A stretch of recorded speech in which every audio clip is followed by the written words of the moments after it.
Hello बच्चों, debenture हमारा चल रहा है और कंटिन्यू करते हैं। लास्ट टॉपिक है उस डिबेंचर का, इंटरेस्ट ऑन डिबेंचर। पहले इंटरेस्ट ऑन डिबेंचर के बारे में समझते हैं। इंटरेस्ट ऑन डिबेंचर होता क्या है? Debenture is a loan, long term borrowing होती है।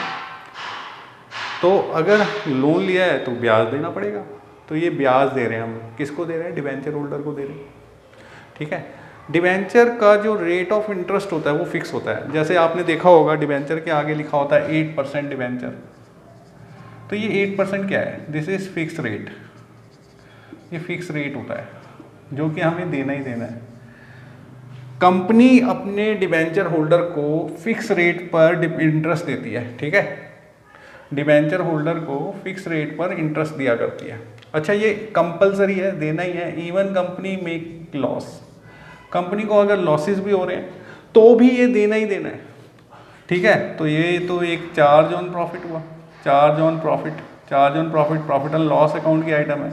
It is not an item of profit and loss appropriation. ये चार्ज ऑन प्रॉफिट होता है। ठीक है, फिक्स रेट से देना है, कंपनी को लॉस हुआ तो भी देना है, और ये चार्ज ऑन प्रॉफिट होता है। ठीक है, इनकम टैक्स एक्ट है 1961, उसके अंदर लिखा है कि भाई अगर आपको इंटरेस्ट देना है ना तो उस पर TDS काट के देना। ठीक है, डिबेंचर होल्डर के को इंटरेस्ट जब दिया जाएगा तो ग्रॉस इंटरेस्ट होगा, उस पर TDS काट के देंगे। ठीक है, इसी चीज़ को लिखा हुआ है। कहता है interest on debenture is calculated at a fix rate, usually payable half yearly. Yearly भी हो सकता है लेकिन ज़्यादातर हाफ ईयरली हम इंटरेस्ट पे किया करते हैं। It is a charge on profit, ये अप्रोप्रिएशन की आइटम नहीं है। Interest on debenture is payable even if the company suffer a loss, company को लॉस हो तो भी। और according to the income tax act 1961, a company paying interest on debenture is required to deduct income tax as a prescribe rate from the gross amount of debenture interest before the payment is made to the debenture holder and it's called TDS। इसे कहते हैं TDS काट के दो। तो TDS काट कर हमें पे करना पड़ेगा। तो हमने थ्योरी के पॉइंट ऑफ व्यू से तो यही इतना ही है, कुछ है नहीं। अब इसको अगर हम जनरलाइज करें तो डिबेंचर इंटरेस्ट की एंट्री क्या होगी? पहले तो हम ड्यू करते हैं, इंटरेस्ट ड्यू करेंगे तो एंट्री होगी debenture interest account debit to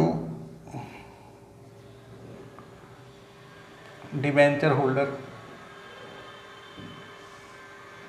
being interest due. देखो क्वेश्चन में अगर TDS नहीं गिवन तो यही एंट्री पास करना है, और अगर क्वेश्चन में TDS गिवन है तो एंट्री क्या हो जाएगी? Debenture interest account debit to debenture holder to TDS। मतलब अगर मान लो 10,000 है और 10% TDS है तो 1,000 रुपये TDS, तो 9,000 रुपये डिबेंचर होल्डर को हम देंगे। और यहाँ पर अगर TDS के बारे में कोई इन्फॉर्मेशन नहीं है तो ग्रॉस से ही रखना, क्योंकि आपकी बुक्स पे एक डिपेंड करता है कि क्या गिवन है। कई जगह TDS के क्वेश्चंस नहीं मिलेंगे, कई जगह TDS के क्वेश्चन मिल जाएंगे। तो दोनों तरीके से मैं समझा रहा हूँ। नेक्स्ट एंट्री में हम क्या कर देते हैं?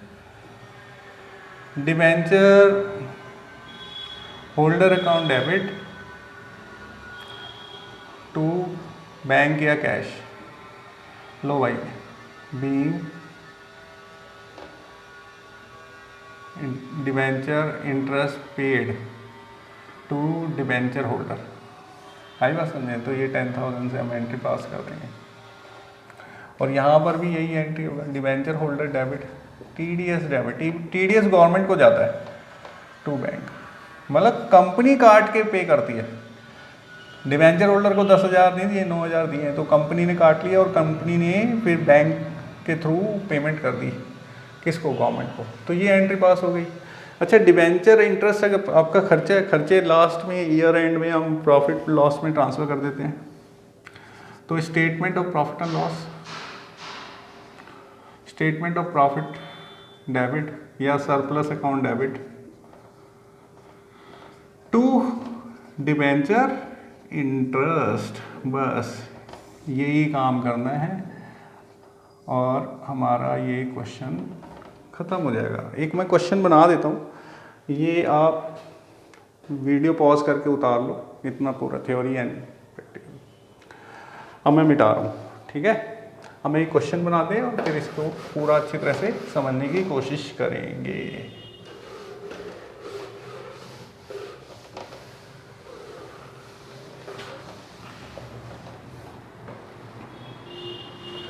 जैसे मान लो इशू हो रहा है 1 अप्रैल 20 को, हमने इशू किए 12% डिवेंचर ₹1 लाख, ठीक है,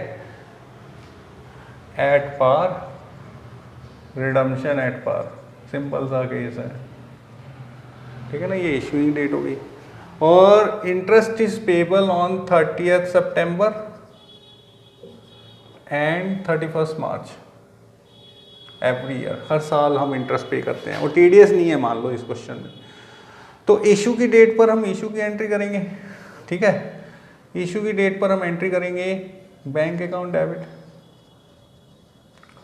to debenture application and allotment account. ये एप्लीकेशन एंड अलॉटमेंट अकाउंट है। आपने पूरे वीडियोस देखे होंगे तो हमने ये केसेस पूरे कंडीशनल इशू वाला जो वीडियो है उसके अंदर पूरे केसेस बहुत अच्छी तरह से डिस्कस किए हैं, ठीक है ना। तो आप जाके देख सकते हैं हम इशू की एंट्री सारी। फिर debenture application and allotment account debit to कितना परसेंट है 12% डिवेंचर। ये इशू की एंट्री हो गई 1 लाख। मतलब हमने लोन ले लिया 1 लाख रुपए का। अब 1 लाख का लोन लिया तो ब्याज दो भाई। ब्याज की डेट आ गई 30। अब हम चल रहे हैं, चलते चलते चलते चलते चलते चलते चलते चलते चलते चलते यहाँ आ गए 6 महीने बाद। 6 महीने बाद हमें इंटरेस्ट देना है, तो इंटरेस्ट देते हैं अप्रैल से सितंबर 6 महीने होते हैं। तो debenture interest debit to debenture holder. भाई 6 महीने का इंटरेस्ट कितना बनता है, बीइंग इंटरेस्ट ड्यू 6 महीने का कितना बनेगा, 1 लाख का 12% तो 6 महीने का 6000 हो गया। फिर हमने debenture holder account debit to bank, हमने उसको पे कर दिया 6000 रुपये का इंटरेस्ट पे कर दिया लो, ठीक है ना। देखो 6 महीने बाद हम प्रॉफिट एंड लॉस नहीं बना रहे, मार्च में एंड में बनाएंगे हम। तो फिर ये वाली 2 ही एंट्री होगी 30 सितंबर को। फिर हम चल रहे हैं आगे, चल रहे हैं, टाइम बीत रहा है, बीतता गया और हम 31 मार्च को पहुंच गए। 31 मार्च को फिर वही एंट्री, सेम एंट्री पास करनी पड़ेगी। Debenture interest to debenture holder, debenture holder to bank, हो गई एंट्री। एंड फिर हम एंड ऑफ द ईयर हम प्रॉफिट सरप्लस अकाउंट होता है ना जो statement of profit and loss to debenture interest, हम उस इंटरेस्ट को ट्रांसफ़र करेंगे प्रॉफिट एंड लॉस में। अब इंटरेस्ट कितना दिया हमने, देखो 6 महीने पहले 6000, फिर 31 मार्च को 6000, 6 और 6 12,000 रुपये हमने जमा कराया।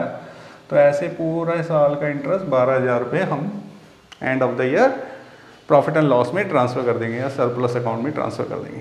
तो इंटरेस्ट ऑन डिवेंचर इतना ही है। आप इसके क्वेश्चंस करो। Okay, best of luck.